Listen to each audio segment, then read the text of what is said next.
Greetings from Dystopia, episode 224. A curry in the woods.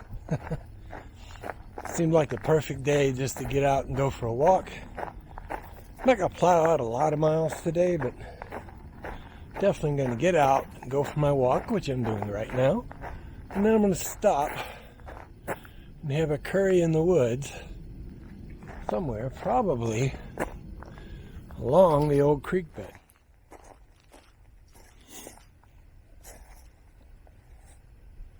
Hopefully you can hear the pileated woodpeckers back behind me. Heading down the creek bed. You can tell we got a fair bit of rain.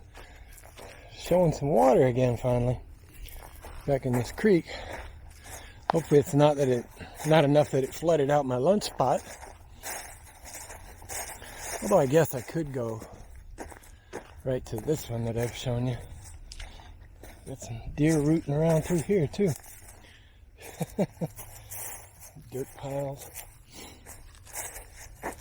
You know, this wouldn't be a bad spot, other than I can be seen on that trail. I'm trying to figure out, do I want to run this obstacle course down here to get back to that spot in the creek?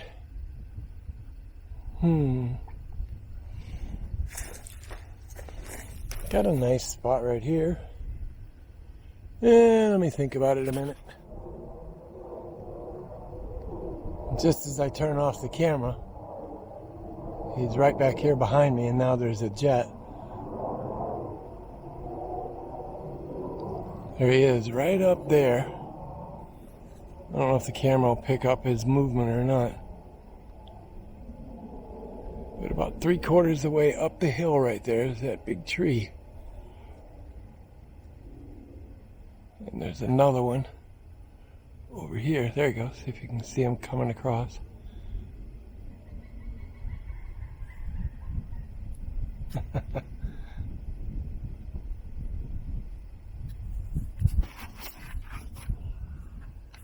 Tell you, I ran into the nicest couple coming down this trail. They were talking about all the different places they'd been hiking and wanted to go hiking and how they were doing. She's like, well, we don't do a lot of miles. We do 7 miles Friday, Saturday, and Sunday. And I'm like, that's 84 miles a month. I guess they'd never thought about it and they added it up. It does add up quick. I mean, that's how I did over 2,000 in a year. So, in just over a year. What did I do? It took me a year and 2 weeks. Got some crows back over there. Love the sound of the pileated. All right, let's go back down the creek. All right, so my spot in the creek is holding water. It's about 4 inches of water right there where I've been sitting. So I'm going to head back up to that one spot up here. Somebody sees me, somebody sees me. It's not really a big deal. Yeah, kind of looking forward to that curry. The more I think about it. That's all I kept thinking about walking back down there along the creek was curry. Alright, so I'm back here. Let me get set up and I'll come back to you guys.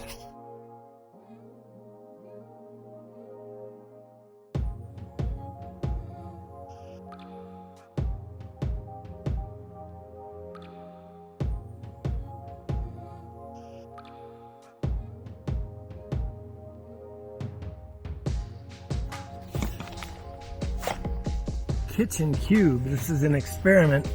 Can you see that? Yeah. Using an REI packing cube to pack in my kitchen.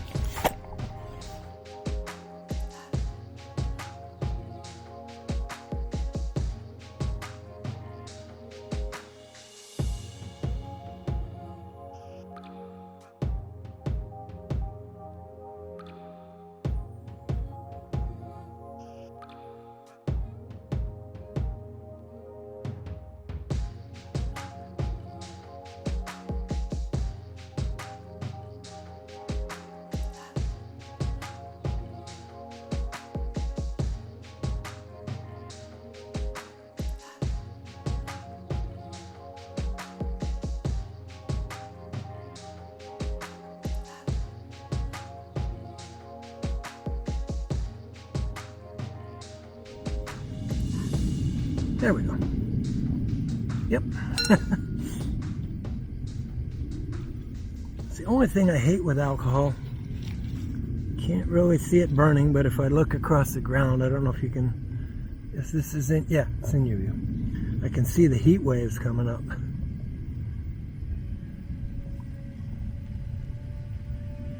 And the other way you can always test it. Find it so you can hear it now.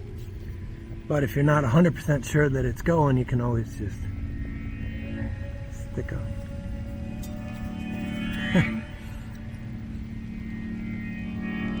Something flammable over it. Alright, so while we're waiting on that bloom,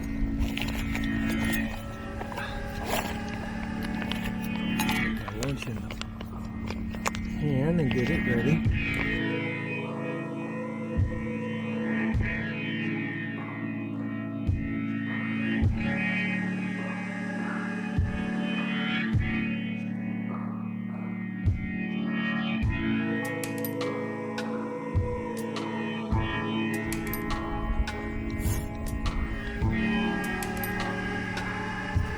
Touch olive oil. I remembered it today. I knew the wind switched. Shifted.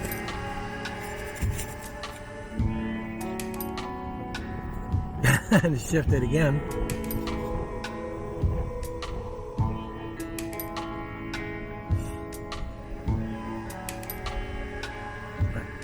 Hopefully I don't block you guys too much. I'm going to move this one more time.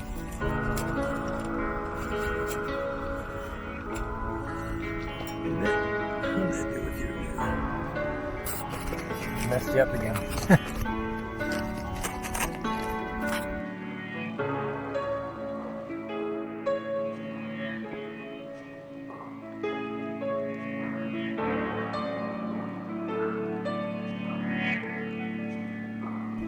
I know this sounds totally weird, but this is my paradise. Coming out, heating up a lunch. Got some naan in here somewhere.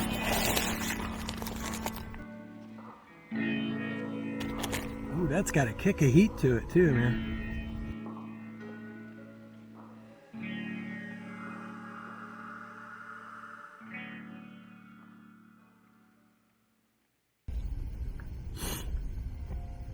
Oh yeah, that's going to be really tasty. I think I need a little bit more olive oil. Try to err on the side of going not enough oil and add, because you know how the saying goes.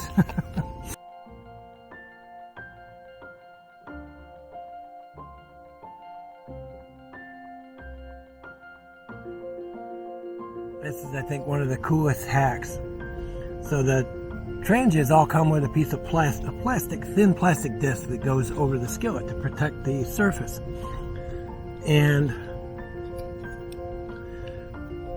you know, because you don't want to scratch the Teflon. And I totally understand that, but I got mad because I never had a cutting board. So I took one of these $1 cutting boards that you get at the dollar store and cut it to fit inside.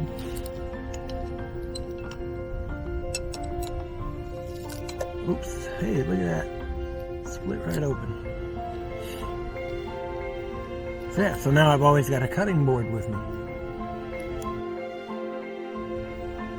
This is the little Tokes tong set. Titanium fork and spoon. Comes with the little plastic end that turns it into a set of tongs, which I absolutely love. That comes in handy as hell.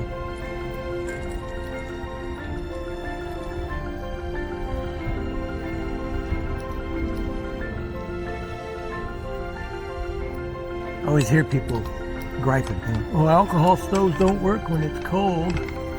Well, you know what? It is 41 degrees, and this is certainly not the coldest I've ever ran an alcohol stove. I've never had a problem with them being cold. They can be temperamental to light when it's cold, but if you take care to keep your alcohol warm and then properly preheat your stove, you'll actually be just fine.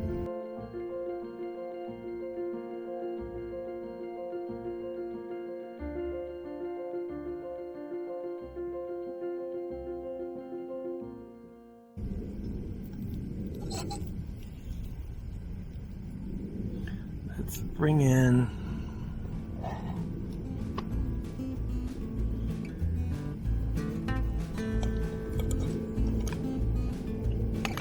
that back up to temperature, and then I'm going to put the stove out.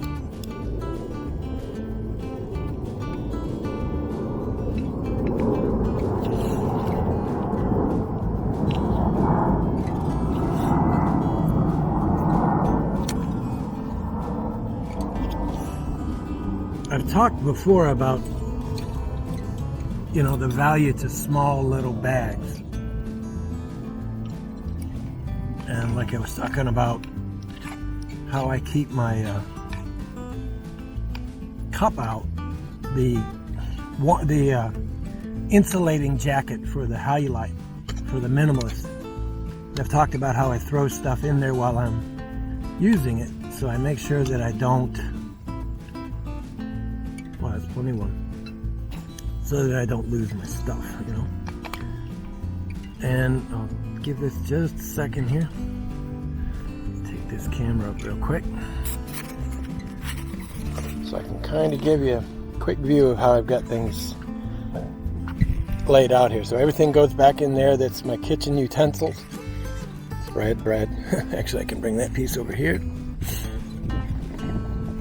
Yeah, and that's it. So there's a lot of fear with the Trangia type stove to put them out. There you go. Stove is out. Now you just got to allow it to cool. Curry, vegetable curry. Some lightly fried naan. Yes. All right, I'm gonna eat my lunch.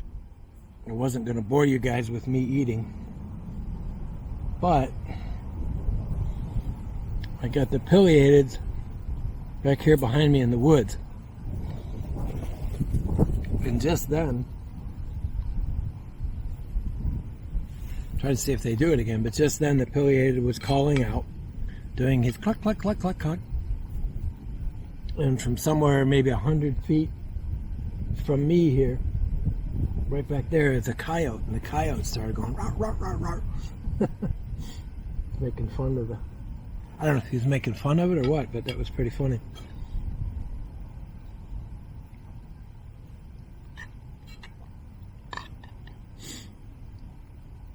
I'm telling you what, that's good.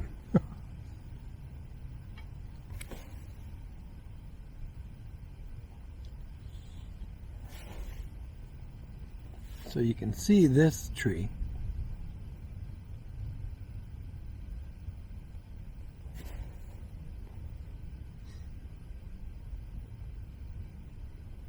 It's funny, it sounds like that coyote's laughing. Right, I'll eat my lunch. Alright, so I got a little bit of critiquing feedback on the bag because it didn't show up very well. So this is my Dyneema. It's kind of a catch-all bag, and what I was trying to show you that day is I have the front pocket, so it's a front half height. When you open the top, you have the other not quite half height pocket in the front, but then you flip the seam and there's a full depth pocket in the back. And I have two sets of tarp ridge lines in here. Usually there's other cordage in there, other Dyneema cord. But what I'm playing around with these last couple of months, and this kind of plays back on Chris's question. Can't tell if this is in the camera or not, but Chris had asked me how I handle stakes and cordage, and this is how. It's just a simple roll-out bag. Like that. I find it's a good idea to get one that the top snaps down. There are cottage vendors that make them without them. So I have a total of 24 titanium stakes and an extra 200 feet of Dyneema cord. And down in the pouch here is some extra line locks to help me lock the line, you know, for like tensioning tarps and everything. And this one's made by Trailheads Hammocks. Trailheads with a Z. There's a lot of vendors that make these little roll-up packs, but I like it because it folds, you know, rolls down, and as you saw, it rolls down to, I don't know, about the size of a Coke can. Depends on how much cord you have in there. The cord is really your dimensional factor. So yeah, that's it. Super simple, super straight. The KISS principle. Keep it simple, stupid. And what's the motto? Leave no trace. I know you guys are getting tired of hearing that one, right? But it's got to be said. Found a lot of places out here where people just don't, you know, take care of where they're at. You're a user of forests and woods and preserves and everything else.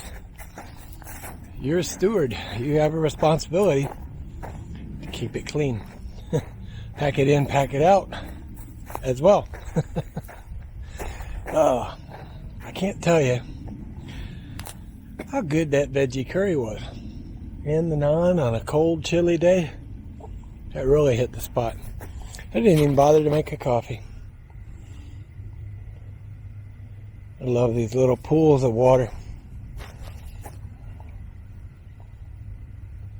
Sometimes even in the winter, you get a couple warm days in a pool like this. Occasionally you'll see a little frog stick his head up.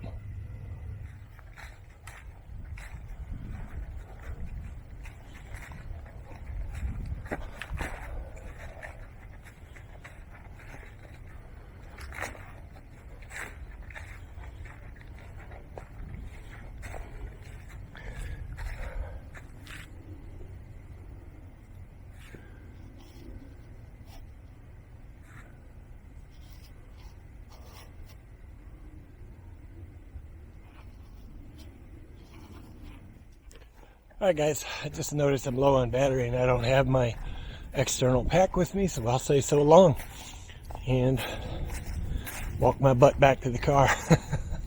Alright, that's it for today guys. Be good, be well, wear a mask, stay smart, be strong, stay mighty, and I'll see you guys on Tuesday. Bye bye guys, have a great weekend.